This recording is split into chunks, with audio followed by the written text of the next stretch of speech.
여러분들에게 성경 퀴즈 하나 하도록 하겠습니다. 1부 예배 때 해봤더니 맞히신 분이 없었습니다. 그러니까 여러분도 이렇게 모르면 어떡할까 걱정하지 마시고 한번 이제 맞춰보시고 맞히신 분에 한해서는 제가 상을 끝나고 저 사무실로 오시면은 뭐 하나 줍니다. 질문 이겁니다. 제가 말씀드리는 세 가지 장면이 있는데 이 세 가지 장면의 공통점을 맞히시면 되는 거예요. 첫째는 뭐냐면 예수님이 세례 받으시는 장면. 두 번째는 예수님이 변화산에 올라가서 그 용모가 하얗게 변화되어지고 그래서 모세와 엘리야를 만났던 그 장면. 그리고 세 번째, 그리고 최후의 만찬. 이 세 가지 장면의 공통점을 아시겠습니까? 네, 고맙습니다. 여러분이 못 맞춰주신 덕분에 귀한 선물을 뺏기지 않는 그걸 쌓아갔습니다. 이 세 가지 장면의 공통점은 이 세 가지 장면에서 하늘이 열리고 하나님이 친히 말씀하신 대장면입니다. 딱 하나님이 예수님에게 육성으로 하늘에서 말씀하신 적이 딱 세 번 있는데 이 세 번이 딱 이겁니다. 그러니까 그 정도로 이 세 장면은요 중요한 거예요. 여러분이 어떻게 생각하시는지 모르겠지만 이 세 장면은 가장 중요한 장면들이 소속되어져 있는 세 장면이라 이겁니다. 그 중에 우리는 이제 세례를 이야기를 해야 됩니다. 그러니까 세례가 어떻게 해서 이렇게 중요한 장면이 되는지, 그 특별히 또 우리에게 이 장면이 왜 그렇게 중요한 장면인지를 오늘 살펴보도록 하겠습니다. 우선은 여기부터 얘기하죠. 세례부터 얘기하겠습니다. 세례는 원래 머리에 물 뿌리는 정도가 아닙니다. 원래 세례는요, 물속에 집어넣는 거예요.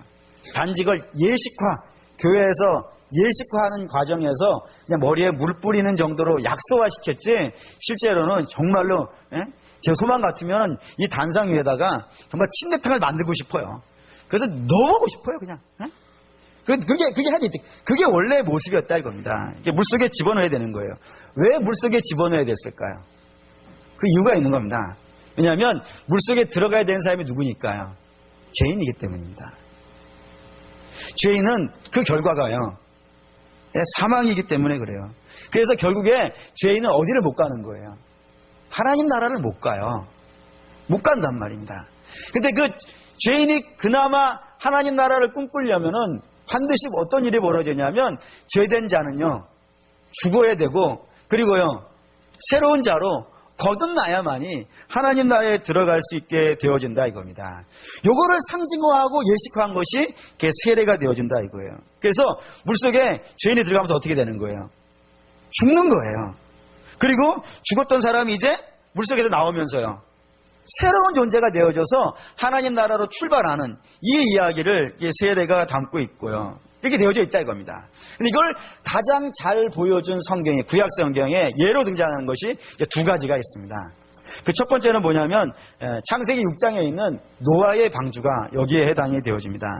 여러분 알다시피 노아의 방주가 세워졌던 그 시대가 어떠한 시대냐면은 창세기 6장 3절 이렇게 되어져 있어요. 읽을까요? 여호와께서 이르시되 나의 영이 영원히 사람과 함께하지 아니하리니 이는 그들이 육신이 됨이라. 그러나 그들의 날은 120년이 되리라 하시니라. 줄을 그어야 되는 것이 육신이 됨이라. 모든 사람이 다 육신이 되어서 하나님이 함께할 수 없는 사람이 됐다라는 것이 6장 3절의 이야기라 이겁니다. 여기에 육신이 되었다는 말의 의미는 무엇이냐면 완전히 어떻게 됐다고요? 타락했다고요. 완전히 타락했다고요. 더 이상 돌아볼 수 없을 만큼 완전히 타락해버린 세상이 노아의 시대였다 이거예요. 그래서 이 완전히 타락한, 완전히 육신이 되어진 사람들이 만들어내는 세상이 어떤 세상이냐면 창세기 6장 7절에 되어 있습니다. 7절에 이르시되 내가 창조한 사람을 내가 지면에서 쓸어버리되 사람으로부터 가축과 기는 것과 공중의 새까지 그리하리니 이는 내가 그것들을 지었음을 한탄함이니라 하시니라. 그 완전히 타락한 세대가 만들어내는 그런 세상이 어떤 모습이라고요? 하나님의 탄식을 일으킬 수밖에 없는, 하나님의 근심을 일으킬 수밖에 없는 그런 세대가 노아 시대였고, 그런 노아의 시대를 하나님이 어떻게 하시기를 결정하신 거예요? 쓸어버리겠다고. 어디다가요? 물속에다가 넣으시겠다는 거예요. 그게 심판이었단 말이에요. 그러니까 그 노아 시대의 물속에는 누가 있는 거예요? 죄인들이 들어있는 거라니까요. 그러니까 죄인들이 다 여기 들어가 있어야 되는 거예요. 근데 이게 다 들어가 있어야 되는데 들어갈 만한 사람인데도 불구하고 안 들어간 사람들이 있는 거예요. 누구죠? 노아의 8식구가 안 들어간다고요. 노아와 노아 부인, 노아 세 아들, 노아 세 아들의 세 부인 해가지고 총 8명이 안 들어가는데 그게 자기의 힘과 능력으로 안 들어가는 거예요? 안 빠지는 거예요?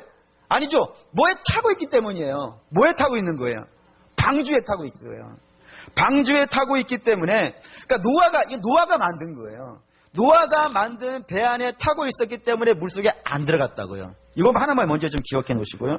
또 하나의 장면이 있어요. 또 하나의 장면은 사도 바울이 이렇게 해석을 해줬어요.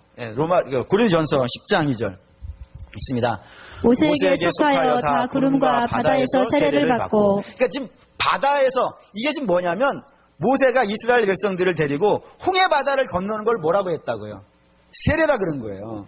이게 왜 세례가 되냐면 홍해 바다 이전에 이스라엘은 어떠한 상태였기 때문에요. 그치, 죄인이었기 때문에. 그러니까 어떤 죄인이냐면 이런 겁니다. 바로의 종이었다고요. 불신자의 종이어서 불신자가 이렇게 하라는 대로 이렇게 하고 악한 자가 이렇게 하라는 대로 끌려갈 수밖에. 내가 그리 안 가고 싶은 거예요. 바로가 시키는 대로 안 가고 싶은 거예요. 근데 안 가고 싶어도 안 갈 수 있어요, 없어요? 없는 거예요. 왜요? 바로가 칼과 창과 힘으로 그 권세로 짓누르고 괴롭히기 때문에 어떻게 할 수 없이 끌려갈 수밖에 없는. 그게 죄인들의 모습이라 이거예요. 내가 원하는데도 불구하고 내가 의를 가고 싶은데도 불구하고 스스로의 힘과 능력으로는요 못 가는 거예요. 못 가는 거예요. 그래서 하나님이 누구를 보내시는 거예요? 모세를 보내시는 거예요. 모세를 보내셔서 모세로 하여금 이스라엘 백성들을 데리고 어디를 가는 겁니까? 바다로 가는 거예요. 그 바다는 어떤 바다냐면 죽음의 바다예요. 이걸 왜 죽음의 바다라 그러냐면 여기에서요 다 죽어요. 이집트의 모든 백성들이요, 군사들이요, 여기에 다 침몰하는 바다라고요. 근데 여기에서 건진받는 사람들이 있는 거예요. 그게 누구예요? 모세가 이끌어온 이스라엘이라고요. 모세가 이끌어온 일. 그러니까 다시 말하면 홍해바다 이전에는 바로의 종이었던, 죄의 종이었던 이스라엘이 다 어디서 죽은 거예요? 바다 한가운데서 죽은 거예요. 그리고 이제는 바다를 건너오면서 누가 돼 있는 거예요? 하나님의 자녀로 신분이 바뀌어져 있는 거예요. 이렇게 지금 가는데 누구를 통해서 이걸 하시는 거예요? 모세를 통해서 한 거예요. 아까는 노아가 지은 방주를 통해서 그 일을 하셨고 또 한 번은 모세를 통하여서 그 일을 했다 이거예요. 그런데 문제는 이렇게 방주를 통해서 물에서 건져 나온 사람들, 또 모세를 통해서 물에서 건져 나온 사람들, 그런 사람들이 과연 정말 세례가 가지고 있는 의미대로 그 죄를 청산하고 새로운 믿음의 길로 들어가더냔 말이에요. 예? 노아 시대 사람은 그렇게 하나님이 노아를 통해서 방주로 건져주셨다고요.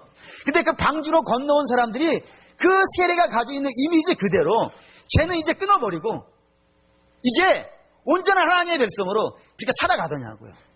또는 모세를 통해서 홍해에서 건져준 백성들이 그 죄를 끊고 이제 제대로 된 인생을 살더냐는 얘기예요. 아니라는 거 분명히 알죠. 왜냐하면 노아 방주의 세대는 그 결과가 뭐였다는 거예요? 바벨탑이었다는 거예요. 이해되십니까? 그리고 홍해를 모세를 통해서 건너온 그 세대는요, 광야에서 다 죽는 거예요. 하나도 남김없이 다 죽는다고요. 그런 모습이 된다 이거예요. 이 말이 무슨 의미로 우리가 받아들여져야 되냐면은, 이 땅에 어떠한 사람도요, 그 백성들을 죄에서부터 의로요 끌고 나올 사람이요 없더라 이거예요. 노아로 안 되더라 이거예요. 노아로 안 되니까 누구로도 안 되겠어요. 모세로도 안 되는 거예요. 그럼 여호수아는 되겠습니까? 여호수아도 안 되는 거예요. 그리고 인류의 가장 큰 왕이라고 불리는 다윗 왕은 성공하겠습니까? 다윗 왕도 안 되는 거예요. 누구도 안 되냐면은 여자가 낳은 자 중에서 가장 큰 자다라고 하나님이 직접 칭찬해 줬던 사람이 하나가 있어요. 그게 누구죠? 세례 요한이에요. 그럼 세례 요한은 되겠습니까? 여자가 낳은 중에 제일 큰 자인데요.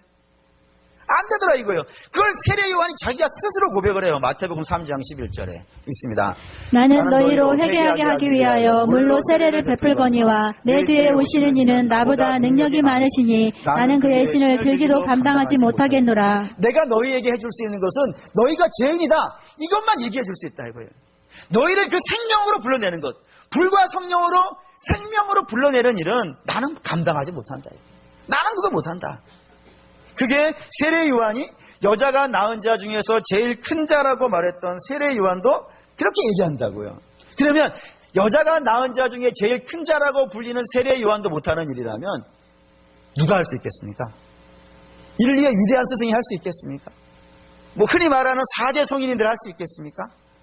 뭐 어마어마한 인류 역사 최고의 왕이고 최고의 리더고 최고의 학자라고 하는 사람들도 해낼 수가 있겠습니까? 아무도 못한다는 거예요. 왜 그럴까요? 왜 아무도 그 일을 이루어낼 수 없을까요? 모든 사람은 다 아담의 후손이기 때문에 그렇습니다. 아담의 후손이라는 말은 다른 말로 말한다면 그게 죄인입니다. 죄인이라는 말은 이렇게 이야기할 수도 있어요. 하나님 안에서 태어난 사람이 아니라 하나님 밖에서 태어난 사람이라는 것이고, 생명과 연결되어진 사람이 아니라 생명과 끊어져 있는 사람이라는 말이고, 또 다른 말로 말하면 죄와 사망이 지배하고 있는 자를 말하고 죄와 사망 안에 갇혀 있는 자를 말하고, 그것이 다 아담의 후손을 지칭하고 있는 그런 자들입니다. 코로 숨 쉬는 자들은 그렇다 이거예요. 코로 숨을 쉬는 자는 누구나 예외가 없는 거예요. 하나님 안에 있지 않고 하나님 밖에 있고, 생명 안에 있지 않고 생명 밖에 있고. 좀 쉬운 표현을 할까요? 인생의 배를 타고 가는 거예요. 바다를 건너가는 거예요. 근데 그 배 안에 다 타고 있다 이겁니다. 근데 코로 숨 쉬는 모든 자는 어느 배에 타고 있냐면 구멍 뚫린 배에 타고 있는 거예요. 큰 구멍이 뚫려 있는 배에 타고 있는 거예요. 그래서 그 배 안에 조금씩 물이 들어오고 있는, 그래서 그냥 단지 뭐만 기다릴 수밖에 없냐면 언제 침몰하는가, 청명에 죽나 한식에 죽나, 그것만을 생각할 수밖에 없는 것이 코로 숨을 사는 자의 한계라는 겁니다. 그걸 성경은 이렇게 설명을 합니다. 로마서 5장 12절에서 14절입니다. 읽을게요. 그러므로 한 사람으로 말미암아 죄가 세상에 들어오고 죄로 말미암아 사망이 들어왔나니 이와 같이 모든 사람이 죄를 지었으므로 사망이 모든 사람에게 이르렀느니라. 죄가 율법이 있기 전에도 세상에 있었으나 율법이 없었을 때에는 죄를 죄로 여기지 아니하였느니라. 그러나 아담으로부터 모세까지 아담의 범죄와 같은 죄를 자들까지도 사망이 왕노릇하였나니 아담은 오실 자의 모형이라. 여기에 아담이 죄를 지어서 그 아담으로 인하여서 모든 사람이 함께 죄를 지었다라는 겁니다. 그래서 아담 이후에 아담의 후손으로 태어나는 모든 사람은 다 어디에 있다고요? 죄 아래에 있다고요. 죄 아래에 있어서 그는 다 무엇으로 죽게 되어지냐면 자기 죄로 침몰하게 되어진다 이겁니다. 자기 죄를 타고 있는 사람들은 결국에는 지금이나 나중이나 관계없이 거기에 이제 빠져서 죽게 되어지는 것이 우리가 가지고 있는 운명적이라는 겁니다. 이렇게 얘기하면 하나 이제 마음에 생각이 들어가는 것이 있죠. 그게 뭐냐면 어른들이야 다 죄가 있다는 사실을 다 인정한다 이거예요. 예를 들면 최근에 나온 영화 중에 그런 영화 하나 있었어요. 지금도 상영하는 것 같던데 뭐냐면은 뭐 죄와 벌 이런 영화 있어요. 뭐 신과 함께 뭐 이런 영화인데 거기에 죽은 사람이 누구냐면 의인이라고, 모든 자들이 다 의인이라고 생각하는 사람 하나가 죽은 거예요. 근데 그 사람 삶을 하나씩 다 열어보니까요, 죄인이더라는 거예요.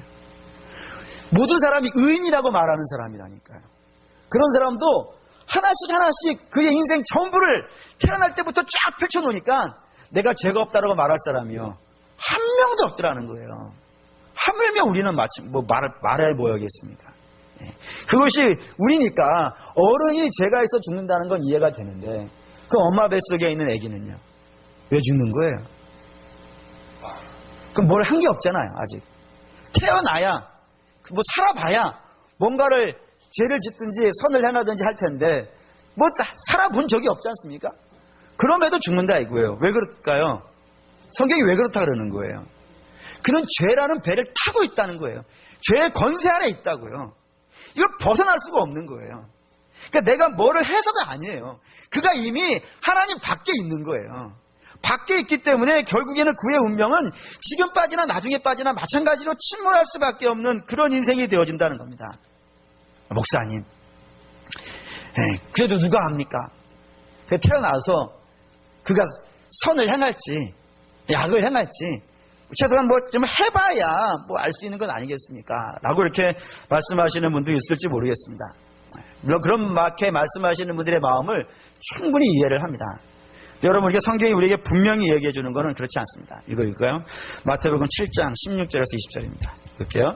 그들의 열매로 그들을 알지니 가지나무에서 포도를 또는 엉겅퀴에서 무화과를 따겠느냐. 이와 같이 좋은 나무가 아름다운 열매를 맺고 못된 나무가 나쁜 열매를 맺나니 좋은 나무가 나쁜 열매를 맺을 수 없고 못된 나무가 아름다운 열매를 맺을 수 없느니라. 아름다운 열매를 맺지 아니하는 나무마다 찍혀 불에 던지시니라. 이러므로 그들의 열매로 그들을 알리라. 아멘. 이렇게 되어 있습니다. 열매를 보면 뭐를 안다고요? 그 나무가 어떤 나무인지를 안다고요. 다시 말하면 좋은 나무는요, 좋은 열매를, 아름다운 열매를 맺습니다. 반대로 못된 나무는요, 반드시 나쁜 열매를 맺는다는 거예요. 그래서 못된 나무가 아름다운 열매를 맺을 수 없고 좋은 나무가 나쁜 열매를 맺을 수 없다는 겁니다. 이걸 이렇게 설명드릴게요. 사과나무가 하나가 있습니다. 사과나무가 하나가 있어요. 주인이 그 사과나무에 가서 거름을 막 주는 거예요. 거름을 그냥 막 주면 안 되니까 적절하게 필요한 만큼을 거름을 주고, 또 물도 항상 많이 주면 안 되니까 적절하게 있을 때만큼, 물이 꼭 필요할 때마다 부어주고, 또 약도 쳐주는 거예요. 약도 잘 쳐주는 거예요. 항상 치면 안 되고 꼭 필요할 때마다 약을 쳐주기도 하고, 그리고 햇빛도 잘 들고 바람도 잘 통할 수 있도록 그렇게 아주 그냥 최고의 자리에다가 나무를 심고 그걸 가꾸기 시작했어. 사랑해주고 막 맨날 가서 안아주는 거예요. 너는 아름다운 나무 써주기도 하고 맨날 이쁘다 해주고 열매 잘 맺혀라 하고 다 해주는 거예요. 그 나무도 열심히 햇빛을 받아가지고 열심히 광합성 해가지고 이파리도 피고 꽃도 피고 열매도 맺었어요. 예? 그렇게 열매를 맺었을 때 그 열매가 내가 공을 들이고 내가 수고를 했다 그래가지고 사과가 배에 옵니까? 목사님, 혹시 사과가 배를 열 수도 있지 않겠습니까? 그런 표정을 짓지 마십시오. 공을 들이고 애를 써서 잘 가꾸면 좋은 사과가 나옵니다. 나쁜 배도 안 나옵니다. 못난 배도 안 나옵니다. 항상 사과는요, 사과를 맺고 배는 배를 맺습니다. 노력과 관계없는 거예요. 근데 이것이 성경이 나무 얘기하는 것이 사과하고 배 얘기하려고 하는 거겠습니까? 아니죠. 뭐 얘기하려고 그러는 거예요? 사람 얘기하려고 그러는 거예요. 그러니까 다시 말씀드린다면 아담은 누구를 낳는 거예요? 아담을 낳는다니까요. 아담은 아담을 낳아요. 그리고 죄인은요, 죄를 낳아요. 그래서 동요 중에 복음성가급 동요가 있어요. 이런 거 복음성가라고 불러도 전혀 문제가 되지 않을 만큼 아주 중요한 동요가 하나가 있다고요. 그게 뭐냐면 송아지 얼룩송아지 엄마소도 얼룩소 엄마 닮았네. 혹시 이 가사를 이렇게 불러본 적 있습니까? 송아지 얼룩송아지 엄마소도 얼룩소 애기는 망아지. 절대로 그렇지 않은 거예요. 반드시 자기 부모가 낳은 걸 낳아요. 그게 사람이라 이겁니다. 죄인을 낳아요. 스스로 의인인 자를 낳을 수 없어요. 그거를 이 다윗이 이렇게 고백합니다. 사람 중에 가장 위대한 왕이라고 불리는 다윗이 시편 51편 5절에 이렇게 말씀을 해요. 읽습니다. 내가 죄악 중에서 출생하였으며 어머니가 죄 중에서 나를 잉태하였나이다. 암만 해도 이 시를 짓기까지는 다윗은 자기가 죄인이라고 생각 안 한 것 같아요. 나는 괜찮은 사람이고 죄인은 누가 죄인이에요? 다윗의 인생을 늘 괴롭히는, 아니 자기 딸의 사위인데, 자기 딸의 사위는 아니죠. 자기 딸의 남편이면 자기 사위인데 그 사위 하나를 못 잡아먹어가지고 밥도 먹지 않고 잠도 자지 않고 늘 군사를 풀어가지고 그 사위 하나 죽이려고 맨날 쫓아오는 사울은 죄인일 거라 생각한 것 같아요. 사울은 죄인이지 나는 죄인이 아닐 거라고. 나 정도만 하라고. 나 정도만 하면은, 사실 우리도 그렇지 않습니까? 우리도 다윗만큼만 하면 좀 훌륭하지 않겠어요? 그러니까 다윗도 그렇게 생각한 것 같아요. 나만큼만 하면 잘하는 것이지 나는 또 죄인이 아닐 거라고 생각했던 것 같아요. 근데 그것이 한꺼번에 무너진 사건이 있었다 이겁니다. 그게 뭐였냐면 밧세바하고 간통 사건이었던 거예요. 그 간통 사건이 있고 나서 다윗이 자기를 진짜로 보기 시작한 거예요. 그게 뭐냐면 나는 세월을 살아가면서 좀 마음이 변질되어지고 좀 마음이 바뀌고 그렇게 죄를 배워가지고 죄인이 된 사람이라고요? 아니라고요. 나는 원래 좋은 사람이었는데 세월이 악하고 주변이 악해가지고 그렇게 그 죄를 배워와서 죄인이 된 사람이 아니라 어떤 사람이라고요? 나는 죄 속에서 띵태가 됐다고. 아예 본질적으로. 그래서 죄를 짓는 거라고. 죄를 안 지으려고 했다고요. 안 지으려고 했는데 그냥 본질상 내가 죄인이었기 때문에 나도 모르는 사이에 여기까지 와버렸다고. 그게 자기의 모습이라고 그렇게 이야기를 하고 있다 이겁니다. 그러니 사랑하는 믿음의 성도 여러분, 다윗도 그렇다고요. 그럼 나머지 사람들이 말하기서 뭐겠습니까? 나머지 사람들도 여러분 본질상 다 구멍 뚫린 배에 타고 있는 인생들이에요. 그래서 그 배에 타고 있으면요, 결국에는요 침몰할 수밖에 없고, 어떻게 할 수 없는 그런 안타까운 사연에 놓여져 있는 것이 우리의 운명이고, 그리고 거기서부터 건져낼 사람이 없는 겁니다. 왜요? 우리를 건져내겠다고 하는 그런 사람들마저도요, 결국에는요 아담의 후손이니까, 아담의 자손이니까 거기에서 벗어날 길이요 그도 없는 거예요. 소경이 소경을 인도하고 있는 상태가 된 거예요. 아무도 벗어날 수 없는 거예요. 그러면 유일한 해결책이라면 어떤 방법이 있을까요? 아담의 후손으로는 안 된다 그랬지 않습니까? 그러니까 아담의 후손이 아닌 자가 와야겠죠. 코로 숨 쉬는 자로는 안 된다 했지 않습니까?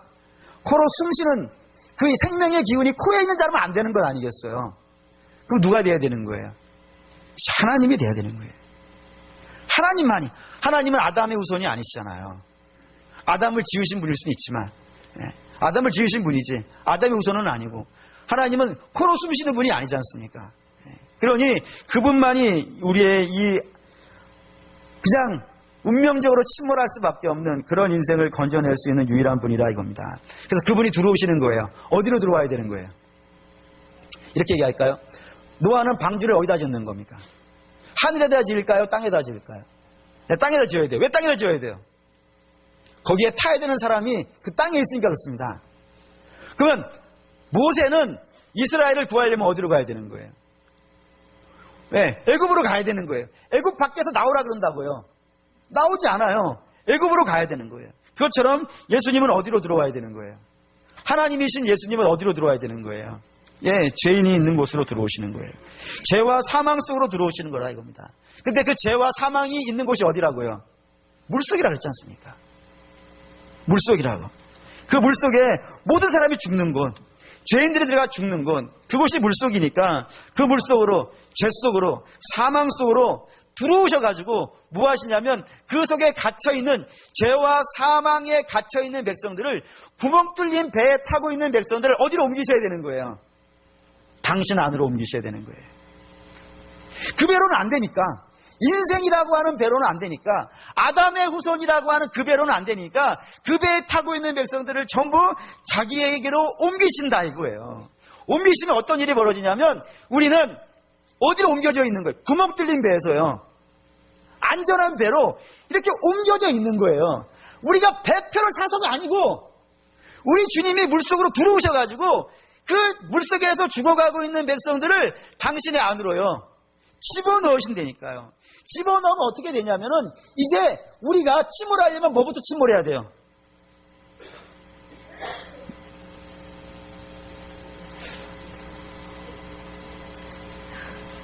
새해 첫날입니다. 정신을 바짝 차리시고, 우리가 구멍 뚫린 배에서 예수님 배로 옮겨갔다고요. 근데 구멍 뚫린 배가 있을 때는 배가 침몰하니까 그 침몰하는 배에 따라 들어가는 거 아니겠어요? 근데 예수님의 배는 침몰하는 배가 아니에요. 기회 아니에요. 아니지 않습니까? 그러니까 우리가 침몰하려면 뭐부터 침몰해야 돼요? 예수님이 침몰해야 우리가 침몰하지 않겠습니까? 근데 예수님 침몰하겠어요? 안 하겠어요? 안 한다 이거예요. 예수님하고 우리는 이제 뭐가 됐냐면 공동 운명체예요. 예수님이 침몰하면 우리도 침몰할 것이고, 예수님이 나오면 우리도 나올 거예요. 성경을 읽겠습니다. 에베소 4장 15절 16절 읽겠습니다. 오직 사랑 안에서 참된 것을 하여 범사에 그에게까지 자랄지라. 그는 머리니 곧 그리스도라. 그에게서 온몸이 각 마디를 통하여 도움을 받음으로 연결되고 결합되어 각 지체의 분량대로 역사하여 그 몸을 자라게 하며 사랑 안에서 스스로 세우느니라. 하나님이 우리 안에서 하신 일이 뭐냐면은 하나님이 머리고 우리는 뭐가 된 거예요? 몸이 됐다니까요. 그러니까 머리와 몸은 어떻게 돼요? 분리가 돼요? 안 돼요? 안 돼요. 머리가 가는 곳에는요 몸이 가요. 이렇게 얘기할까요? 이제 2월달 되면 올림픽 합니다. 올림픽 아무 경기나 보고 아무 경기랑 관계없어요. 아무 경기나 보고, 그리고 아무 시상식이나 보세요. 그럴 때, 그 시상식에 1등한 사람이 올라오지 않습니까? 금메달 받으러. 금메달 받으러 올라갈 때, 올라가는 경우가 있는지 보세요. 몸만 안 올라가요. 뭘 같이 올라가요. 예, 왕관을 어디에 써요? 올림픽 금메달 딴 머리에 올리게간 씌워주잖아요. 그 왕관은 머리에 써요. 근데 머리에 쓰니까 몸은 나는 천대받는 거예요? 같이 올라간다니까요. 그 영광을 우리가 누린다 이겁니다. 예수님 안에 들어가 있음으로써요. 그리고 예수님이 이렇게 안으로 들어오시면서 아담 안에 있었던 사람들이 예수님 안으로 짜자잔 옮겨가지고 놀라운 일이 벌어져요. 마태복음 4장 1절입니다. 마태복음 4장 1절 읽겠습니다. 그때 예수께서 성령에게 이끌려 마귀에게 시험을 받으러 광야로 가사. 마귀에게 시험을 받으러 가는데 누구에 끌려갔다고요? 마귀에게 끌려간 게 아니에요. 성령이 끌고 가는 거예요. 왜요? 거기서 시험 받으라고. 왜 시험 받으라고 그럴까요? 성령이 왜 그렇게 하실까요? 이유가 있어요. 이유가 있어요. 여러분, 예수님이 받으신 이 시험이 첫사람 아담이 침몰했던 그 시험인지 아십니까? 한번 볼까요? 네, 창세기 3장 6절 있습니다.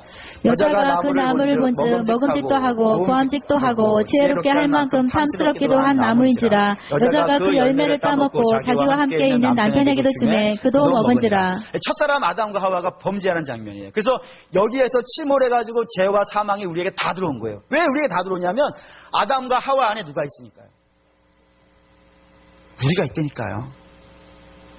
여러분, 우리는 어디서 나왔어요? 여러분 부모에게서 왔어요. 여러분 안에는 누가 있어요?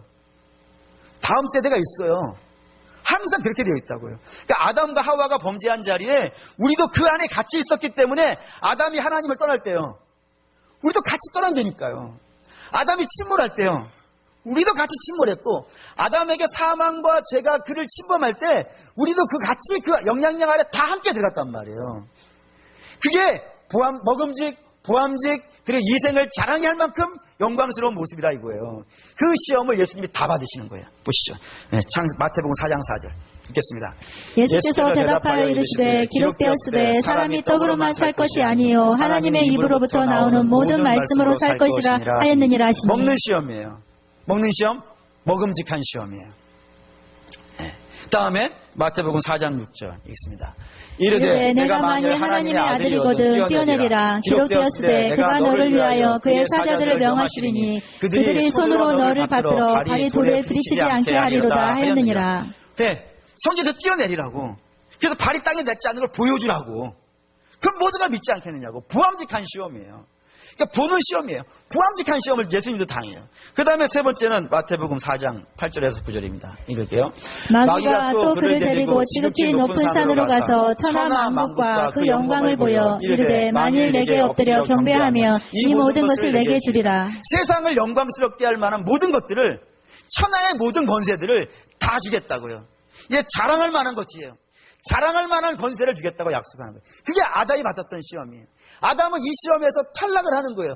탈락을 해서 그에게 뭐가 왔다고요? 죄와 사망이 왔다고요. 그리고 그 죄와 사망을 우리가 지금 받고 있다 이거예요. 그런데 예수님이 똑같이 받으셨다고요. 누구를 안 해놓고요? 우리를 안 해놓고 그 시험을 다 받아버렸다고요. 그리고 그 사망에서 예수님이 그 시험에 침몰해가지고 넘어지는 것이 아니라 어떻게 했다고요? 그 시험을 이겨버리시더라 이거예요. 무슨 뜻인지 아시겠어요? 지금 하나님 뭐 때문에 이러는지 아시겠어요? 사망의 역사를 지금 뭘로 받고 있는 거예요? 생명의 역사를 바꾸시는 첫 장면이 세례라 이거예요. 이 세례에. 사랑하는 우리 믿음의 성도 여러분, 다시 말하면 창세기 3장에서 하나님의 복된 역사가 인류에서 끊어졌단 말이에요. 그 끊어진 역사를 예수님이 마태복음 4장에서 다시 시작하시는 거예요. 다시 당신의 백성들을 그 안에 넣고 아담의 배 안에 있던 백성들을 다 끄집어내가지고 당신의 백성들을 예수님 안에 이 물속에 들어가서 끄집어내서 다 집어넣으신 다음에, 그리고 당신이 새로운 역사를, 아담의 역사를 끝내시고 예수 그리스도를 조상으로 삼는 새로운 역사를요 지금 시작하시는 거예요. 그리고 예수님은 모든 시험을요 다 이겨가는 겁니다. 어떤 시험도 이겨요? 사망도 이기시는 거예요. 죽으시는 것도 이기시고, 무덤에서 나오는 것도 하시고, 승천하는 것도 하시고, 그게 그냥 예수님이 그렇게 하셨다, 너희도 먹는 시험 이기고 보는 시험 이기고 권세 시험 이기라는 것이 아니고 그 권세를 지금요 우리가 받고 있다는 거예요. 그대로 내가 해서가 아니고 100%를 산 일이 없는데 뭐가 했겠어요. 그냥 예수님 안에 우리가 있으니까 그 모든 영광을 함께 다 누리고 있다고요. 목사님 믿어지지가 않습니다. 성경 읽죠. 에베소 2장 4절에서 6절입니다. 읽을게요. 긍휼이 풍성하신 하나님이 우리를 사랑하신 그 큰 사랑으로 인하여 허물로 죽은 우리를 그리스도와 함께 살리셨고 너희는 은혜로 구원을 받은 것이라. 또 함께 일으키사 그리스도 예수 안에서 함께 하늘에 앉히시니. 제가 에베소 설교할 때 여기서 딱 두 가지만 기억하라 그랬어요. 첫째는 뭐냐면 함께 모두 함께요. 죽음도 함께 또 모두 함께요. 부활도 함께 또 모두 함께요. 승천도 함께. 왜 다 함께죠? 예수님 안에 있으니까. 하나님의 백성은 예수님 안에 있으니까 예수님이 하시는 것이 우리 보고 십자가에 달려 죽으라는 거 아니에요. 그 권세를 같이 누리고 있다고요. 지금 선포하고 있는 거예요. 또 하나 기억하셔야 되는 건 뭐라고 했냐면 여기에 나오는 모든 동사가 과거, 현재, 미래 어디예요? 과거로만 써 있다는 걸 기억하시라 그랬어요. 왜 이걸 다 과거로 써놨을까요? 목사님, 우리는 아직 날마다 죄에 자빠지는데요. 죄의 유혹을 받는데요. 오늘도 헤매는데요. 근데 왜 이걸 과거로 썼을까요? 그게 분명합니다. 그 이유는 사랑하는 믿음의 성도 여러분, 우리 이런 말 쓰죠. 사람은 시작이 반이죠. 왜 반이라 그래요? 사람은 시작은 할 수 있을지는 몰라요. 근데 그 결과를요 맺을 수 있는 인생은 없어요. 그래서 많이 쳐져가지고 뭐라 그러는 거예요? 시작은 반이라 그러는 거예요. 못 갈 한 일이 반이니까. 그것도 많이 쳐져서 그런 거예요. 근데 우리가 지금 이야기하는 건 누구 이야기하는 겁니까? 예수님 이야기하는 거예요. 예수님은 하나님이시잖아요. 하나님은 당신이 시작하신 일을요 끝내시는 분이라니까요. 그러니까 예수님 안에 우리가 옮겨 탔다는 이유 것은 무엇이냐면 이제 예수님은 물에 빠지시는 분이요 아니시니까. 그리고 가다가 길을 잃어버리실 분도요 아니시니까. 그리고 이 세상에 어떤 배보다요 안전한 배니까 그 배는 한번 출항하면요 끝까지 반드시 100%도 부족합니까? 한 10,000%는 확실히 도착한다니까요. 그 역사를 어디서 시작하시는 거예요? 이 세례받은 것에서 시작하신다라는 겁니다. 사랑하는 믿음의 성도 여러분, 우리 어디에 있다고요? 예수님 안에 있다고요. 얼마나 영광스러운 일인지 몰라요. 이렇게 얘기하면 꼭 이런 질문을 하시는 분들이 있습니다. 목사님, 이제 우리 세상에 제일 안전한 배에 타고 있고 그 배는 반드시 결과에 도착한다 그러면 우리 이제 제자도 되겠네요. 그러면 제자도 또 그러시겠네요. 이런 사람들이 있으면 참 안타까운 일입니다. 성경 읽죠. 로마서 6장 1절에서 4절 읽겠습니다. 그런즉 우리가 무슨 말을 하리요? 은혜를 더하게 하려고 죄에 거하겠느냐? 그럴 수 없느니라. 죄에 대하여 죽은 우리가 어찌 그 가운데 살리요? 무릇 그리스도 예수와 함께 세례를 받은 우리는 그 죽으심과 합하여 세례를 받은 줄 알지 못하느냐? 그러므로 우리가 그의 죽으심과 합하여 세례를 받음으로 그와 함께 장사되었나니 이는 아버지의 영광으로 말미암아 그리스도를 죽은 자 가운데서 살리심과 같이 우리로 또한 새 생명 가운데서 행하게 하려 함이라.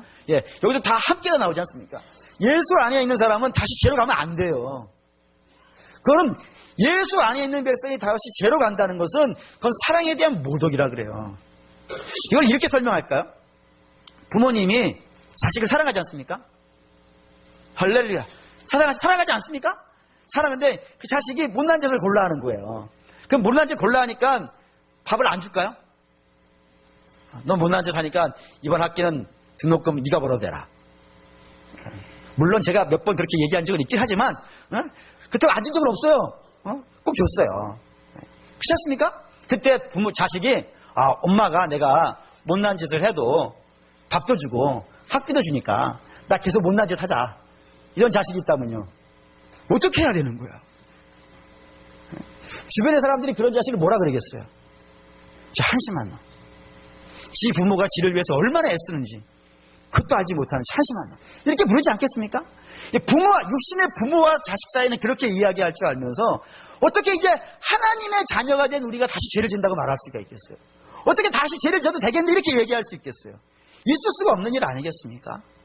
만약에 그런 일을 한다 그러면 아마 둘 중에 하나일 거예요. 하나는 아직 철이 없든지, 어쩌면요, 하나님의 자녀가 아닐지 있죠. 그런 사랑하는 여러분, 그런 말은 절대로 해서는 안 되는 문제라 이겁니다. 그리고 지금 오늘 우리의 결론은 이런 겁니다.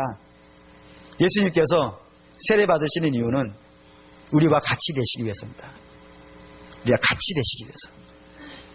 그래서 우리 안에, 예수님 안에 우리를 넣고 하늘나라로 가시기 위해서, 그 영광의 세계, 그 생명의 세계, 그 생명이 충만한 세계로 우리를 데려가시기 위해서 오늘 죄인의 세례를 그 주님이 직접 받으시는 장면을 성경에 기록하고 있습니다. 그 사랑하는 우리 믿음의 성도 여러분, 우리 모두가 예수 그리스도 안에 있음을 믿습니까? 여러분 믿을 수 있었으면 좋겠습니다. 믿을 수 있었으면 좋겠습니다. 우리 주님이 우리를 데리고 가십니다. 우리는 배표를 산 일이 없습니다. 그래서 언제 들어간지도 사실 잘 모르겠습니다. 근데 분명한 것은 우리가 예수님을 우리의 구세주라 믿고 성부 하나님을 우리의 아버지라 믿고 성령 하나님의 인도함을 받고 있다는 사실입니다. 우리 주님이 그렇게 하실 겁니다. 그래서 반드시 그 놀랍고 영광스러운 자리에 우리를 앉히셔 놓고야 말 것입니다. 그것이 복음입니다. 배표 사지 않았음에도 불구하고, 그 타기 위해서 노력하지 않았음에도 불구하고 하나님의 은혜로 그 배에 타서, 침몰하지 않는 배에 타서 안전하게 하나님께 도착할 수 있는 그 영광을 우리 주님이 시작하시고 있다는, 그래서 예수님의 이 세례를 공생의 시작이라고 합니다. 예수님의 그 메시아로서의 사역이 여기 시작되는 장면을 오늘 읽었습니다. 여러분들의 그 복음의 기쁨이 2018년에 이 수세의 주일에 여러분의 있으시기를 주의 이름으로 축원합니다. 아멘.